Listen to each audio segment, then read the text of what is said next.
അമേരിക്കയെ കണ്ണടച്ച് വിശ്വസിച്ചാൽ എന്ത് സംഭവിക്കും? സ്വന്തം രാജ്യത്തിന്റെ സുരക്ഷയും വിദേശ നയവുമൊക്കെ മറ്റൊരു രാജ്യത്തിന് തീരെഴുതി കൊടുത്താൽ ആ രാജ്യത്തിന്റെ ഗതി എന്തായിരിക്കും? ഇതിനുള്ള ഏറ്റവും മികച്ച ഉത്തരമാണ് ഇപ്പോൾ ദക്ഷിണ കൊറിയയിൽ നിന്നും പുറത്തു വരുന്നത്. സ്വന്തം കാര്യത്തിന് മാത്രം അമേരിക്കയെ ആശ്രയിക്കുകയും അമേരിക്കൻ താളത്തിനൊരു തുള്ളി റഷ്യയെ പോലൊരു വൻ ശക്തിയെ പിണക്കുകയും ചെയ്ത സൗത്ത് കൊറിയൻ തലസ്ഥാനമായ സിയോളിന് ഇപ്പോൾ അക്ഷരാർത്ഥത്തിൽ ഇടുത്തി വീണിരിക്കുകയാണ്. തലയ്ക്ക് മുകളിൽ റഷ്യൻ യുദ്ധവിമാനങ്ങൾ വട്ടമിട്ട് പറക്കുമ്പോൾ രക്ഷിക്കാൻ വരുമെന്ന് കരുതിയ അമേരിക്കൻ പ്രസിഡന്റ് ഡൊണാൾഡ് ട്രംപ് ദക്ഷിണ കൊറിയയെ നടുക്കടലിൽ കൈവിട്ടിരിക്കുന്നു. വാർത്തയുടെ വിശദാംശങ്ങളിലേക്ക് കടക്കാം. ദക്ഷിണ കൊറിയയുടെ വ്യോമപ്രതിരോധ മേഖലയിൽ അതിക്രമിച്ചു കയറിയിരിക്കുകയാണ് റഷ്യൻ യുദ്ധവിമാനങ്ങൾ. ജപ്പാൻ കടലിന് മുകളിലൂടെയുള്ള ഈ കടന്നുകയറ്റം കഴിഞ്ഞ കുറച്ചാഴ്ചകൾക്കിടയിൽ ഇത് രണ്ടാമത്തെ തവണയാണ് സംഭവിക്കുന്നത്. റഷ്യൻ വിമാനങ്ങൾ മേഖലയിൽ പ്രവേശിച്ചറിഞ്ഞ ദക്ഷിണ കൊറിയൻ സൈന്യം പരിഭ്രാന്തരായി തങ്ങളുടെ വ്യോമസേനാ വിമാനങ്ങൾ അടിയന്തരമായി വിന്യസിച്ചെങ്കിലും കാര്യമായി ഒന്നും ചെയ്യാൻ അവർക്ക് കഴിഞ്ഞില്ല. ജൂൺ മാസത്തിൽ റഷ്യയും ചൈനയും സംയുക്തമായി 10-ലധികം പോർ വിമാനങ്ങളാണ് ഇതേ മേഖലയിലൂടെ പറത്തിയത്. ഇത് വെറുമൊരു വ്യോമാതിർത്തി ലംഘനമല്ല, മറിച്ച് റഷ്യൻ പ്രസിഡന്റ് വ്ളാഡിമിർ പുടിൻ നൽകുന്ന കൃത്യമായ മുന്നറിയിപ്പ് തന്നെയാണ്. ഇത്തരമൊരു ഗതികേടിലേക്ക് ദക്ഷിണ കൊറിയ എങ്ങനെ എത്തി എന്ന് പരിശോധിക്കുമ്പോഴാണ് അവരുടെ ഏറ്റവും വലിയ നയതന്ത്ര വീഴ്ച അല്ലെങ്കിൽ നയതന്ത്ര വിഡ്ഢിത്തം നമുക്ക് കാണാനാകുക. ഉക്രൈൻ യുദ്ധത്തിന്റെ പേരിൽ അമേരിക്കയും പാശ്ചാത്യ രാജ്യങ്ങളെയും റഷ്യക്കെതിരെ ഉപരോധങ്ങൾ പ്രഖ്യാപിച്ചപ്പോൾ അമേരിക്കയുടെ വാക്ക് കേട്ട് ദക്ഷിണ കൊറിയയും അതിൽ പങ്കുചേർന്നു.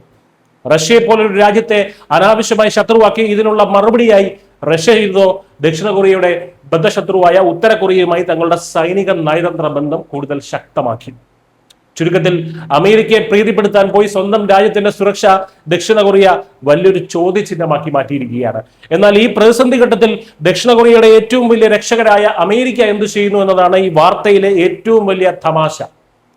സിയോളിനെ സംരക്ഷിക്കുന്നതിന് പകരം ദക്ഷിണ കൊറിയയുമായിട്ടുള്ള അമേരിക്കയുടെ സംയുക്ത സൈനികാഭ്യാസങ്ങൾ ഗണ്യമായി വെട്ടിച്ചുരുക്കുകയാണെന്ന് പ്രസിഡന്റ് ഡൊണാൾഡ് ട്രംപ് പ്രഖ്യാപിച്ചിരിക്കുന്നു.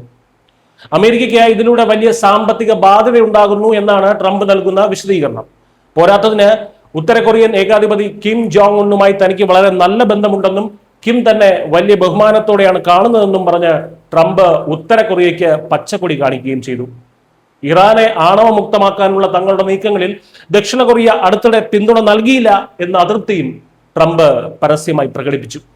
ഇവിടെയാണ് ഇന്ത്യയെ പോലുള്ള രാജ്യങ്ങൾ പിന്തുടരുന്ന നയതന്ത്രപരമായ തന്ത്രപരമായ സ്വയംഭരണത്തിന്റെ പ്രസക്തി നമ്മൾ തിരിച്ചറിയേണ്ടത്.